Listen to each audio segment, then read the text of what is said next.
ಕೊಲ್ಲಿ ರಾಷ್ಟ್ರಗಳ ಬಂದರುಗಳನ್ನ ಧೂಳಿಪಟ ಮಾಡ್ತೇವೆ. ಇರಾನ್ನ ಸರ್ಕಾರಿ ರೇಡಿಯೋ ಮತ್ತು ಟಿವಿ ವಾಹಿನಿಗಳಲ್ಲಿ ಹಠಾತ್ತನೆ ಮೊಳಗಿದಂತಹ ಈ ಒಂದು ಎಚ್ಚರಿಕೆ ಈಗ ಇಡೀ ಅರಬ್ ಜಗತ್ತನ್ನೇ ನಡುಗಿಸಿದೆ. ಪಶ್ಚಿಮ ಏಷ್ಯಾದಲ್ಲಿ ಯುದ್ಧದ ಕಾರ್ಮೋಡ ಕವಿತಾ ಇರುವಂತಹ ಬೆನ್ನಲ್ಲೇ ಇರಾನ್ ನೇರವಾಗಿಯೇ ಯುಎಇ ಮತ್ತು ಸೌದಿ ಅರೇಬಿಯಾದ ಆರ್ಥಿಕ ಕೇಂದ್ರಗಳ ಮೇಲೆ ಕಣ್ಣಿಟ್ಟಿದೆಯೇ ಎಂಬ ಆತಂಕ ಶುರುವಾಗಿದೆ.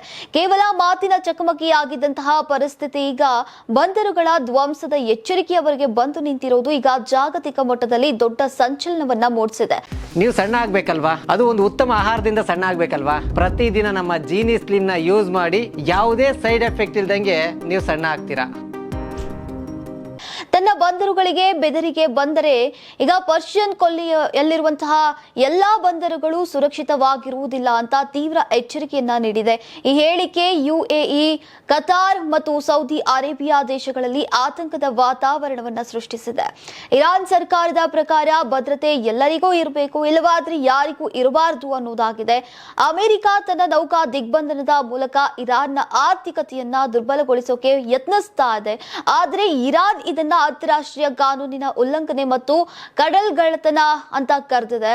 ಇನ್ನು ಯುನೈಟೆಡ್ ಸ್ಟೇಟ್ಸ್ ಸೆಂಟ್ರಲ್ ಕಮಾಂಡ್ ನೀಡಿದಂತಹ ಮಾಹಿತಿಯ ಪ್ರಕಾರ ಈಗ ದಿಗ್ಬಂಧನ ಅಧಿಕೃತವಾಗಿ ಜಾರಿಗೆ ಬಂದಿದೆ.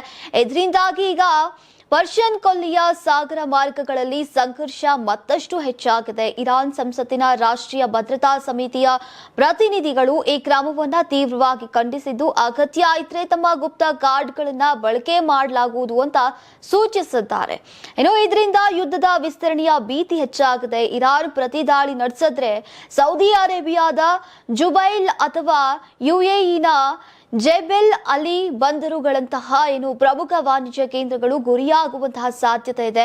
ಈ ಬಂದರುಗಳು ಜಾಗತಿಕ ತೈಲ ಮತ್ತು ವ್ಯಾಪಾರದ ಜೀವನಾಡಿಯಾಗಿದ್ದು, ಯಾವುದೇ ದಾಳಿ ವಿಶ್ವದ ಆರ್ಥಿಕತೆಗೆ ಭಾರಿ ಹೊಡೆತವನ್ನ ನೀಡಬಹುದು. ಅಮೆರಿಕ ಇರಾನ್ ಸಂಘರ್ಷವು ಈಗ ಕೇವಲ ಪ್ರಾದೇಶಿಕ ಸಮಸ್ಯೆಯಾಗಿ ಉಳಿದಿಲ್ಲ, ಇದು ಜಾಗತಿಕ ಶಾಂತಿ, ತೈಲ ಪೂರೈಕೆ ಮತ್ತು ವ್ಯಾಪಾರಕ್ಕೆ ದೊಡ್ಡ ಸವಾಲಾಗಿ ಪರಿಣಮಿಸಿದೆ.